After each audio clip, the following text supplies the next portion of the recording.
జగన్ రెడ్డి గారు ముఖ్యమంత్రి అయిన తర్వాత ఒక్కసారైనా ఒక్కటైనా నిజమైన ఉద్యమం చేశాడా స్పెషల్ స్టేటస్ కోసం?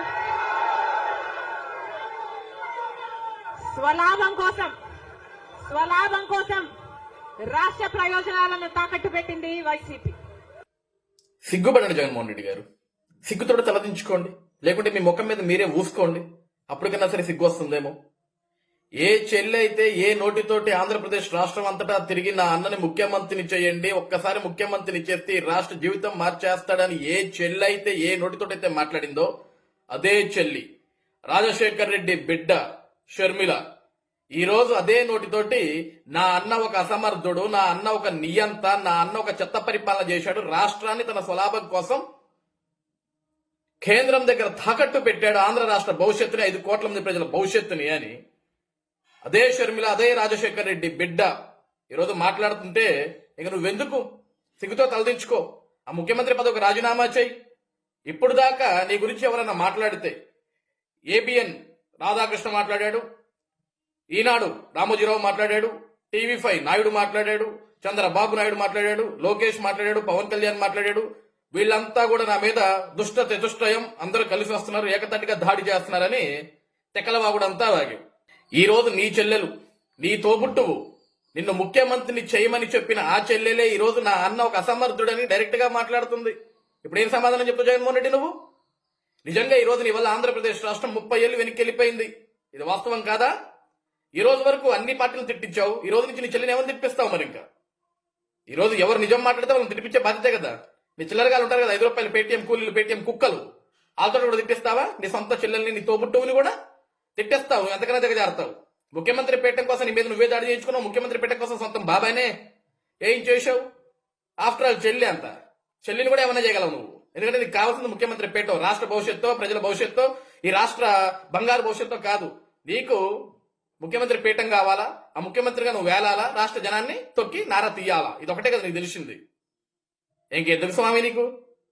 నీ సొంత చెల్లెని నీ ముఖం మీద కాండ్రించి ఉమ్ముతుంటే ఎందుకంటే నువ్వు జగన్ రెడ్డి గారు ముఖ్యమంత్రి అయిన తర్వాత ఒక్కసారైనా ఒక్కటైనా నిజమైన ఉద్యమం చేశాడా స్పెషల్ స్టేటస్ కోసం?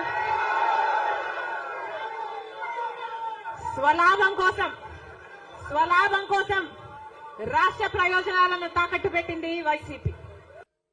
సిగ్గుపడండి జగన్మోహన్ రెడ్డి గారు. సిగ్గుతోటి తలదించుకోండి, లేకుంటే మీ ముఖం మీద మీరే ఊసుకోండి. అప్పటికన్నా సరే సిగ్గు వస్తుందేమో. ఏ చెల్లి అయితే ఏ నోటితోటి ఆంధ్రప్రదేశ్ రాష్ట్రం అంతటా తిరిగి నా అన్నని ముఖ్యమంత్రిని చేయండి, ఒక్కసారి ముఖ్యమంత్రిని చేస్తే ఈ రాష్ట్ర జీవితం మార్చేస్తాడని ఏ చెల్లి అయితే ఏ నోటితోటైతే మాట్లాడిందో అదే చెల్లి రాజశేఖర్ రెడ్డి బిడ్డ షర్మిల ఈ రోజు అదే నోటితోటి నా అన్న ఒక అసమర్థుడు, నా అన్న ఒక నియంత, నా అన్న ఒక చెత్త పరిపాలన చేశాడు, రాష్ట్రాన్ని తన స్వలాభం కోసం కేంద్రం దగ్గర తాకట్టు పెట్టాడు, ఆంధ్ర రాష్ట్ర భవిష్యత్తుని 5 కోట్ల మంది ప్రజల భవిష్యత్తుని అని అదే షర్మిల అదే రాజశేఖర్ రెడ్డి బిడ్డ ఈరోజు మాట్లాడుతుంటే ఇక నువ్వెందుకు సిగ్గుతో తలదించుకో. ఆ ముఖ్యమంత్రి పదవికి రాజీనామా చేయి. ఇప్పుడు దాకా నీ గురించి ఎవరన్నా మాట్లాడితే ఏబిఎన్ రాధాకృష్ణ మాట్లాడాడు, ఈనాడు రామోజీరావు మాట్లాడాడు, టీవీ5 నాయుడు మాట్లాడాడు, చంద్రబాబు నాయుడు మాట్లాడాడు, లోకేష్ మాట్లాడాడు, పవన్ కళ్యాణ్ మాట్లాడాడు. వీళ్ళంతా కూడా నా మీద దుష్ట చతుష్టయం అందరూ కలిసి వస్తున్నారు, ఏకతటిగా దాడి చేస్తున్నారని తెక్కలవాగుడంతా వాగి. ఈ రోజు నీ చెల్లెలు, నీ తోబుట్టువు, నిన్ను ముఖ్యమంత్రిని చేయమని చెప్పిన ఆ చెల్లెలే ఈ రోజు నా అన్న ఒక అసమర్థుడని డైరెక్ట్ గా మాట్లాడుతుంది. ఇప్పుడు ఏం సమాధానం చెప్తావు జగన్మోహన్ రెడ్డి నువ్వు? నిజంగా ఈ రోజు నీ వల్ల ఆంధ్రప్రదేశ్ రాష్ట్రం 30 ఏళ్ళు వెనక్కి వెళ్ళిపోయింది. ఇది వాస్తవం కాదా? ఈ రోజు వరకు అన్ని పార్టీలు తిట్టించావు, ఈ రోజు నుంచి నీ చెల్లిని ఎవరు తిప్పిస్తావు? మరి ఇంకా ఈ రోజు ఎవరు నిజం మాట్లాడితే వాళ్ళని తిప్పించే బాధ్యతే కదా. నీ చిల్లరగాలు ఉంటారు కదా, 5 రూపాయలు పేటీఎం కూలీలు, పేటీఎం కుక్కలు, వాళ్ళతో కూడా తిట్టిస్తావా? నీ సొంత చెల్లెల్ని, నీ తోబుట్టువుని కూడా తిట్టేస్తావు, ఎంతకన్నా దిగజారుతావు. ముఖ్యమంత్రి పీఠం కోసం నీ మీద నువ్వే దాడి చేయించుకున్నావు, ముఖ్యమంత్రి పీఠం కోసం సొంతం బాబాయ్నే ఏం చేసావు? ఆఫ్టర్ ఆల్ చెల్లి అంత, చెల్లిని కూడా ఏమన్నా చేయగలవు నువ్వు. ఎందుకంటే నీకు కావాల్సింది ముఖ్యమంత్రి పీఠం, రాష్ట్ర భవిష్యత్తు, ప్రజల భవిష్యత్తు, ఈ రాష్ట్ర బంగారు భవిష్యత్తు కాదు. నీకు ముఖ్యమంత్రి పీఠం కావాలా? ఆ ముఖ్యమంత్రిగా నువ్వు వేలాలా, రాష్ట్ర జనాన్ని తొక్కి నారా తీయాలా? ఇది ఒకటే కదా నీకు తెలిసింది. ఇంకెందుకు స్వామి నీకు? నీ సొంత చెల్లెని నీ ముఖం మీద కాండ్రించి ఉమ్ముతుంటే ఎందుకంటే నువ్వు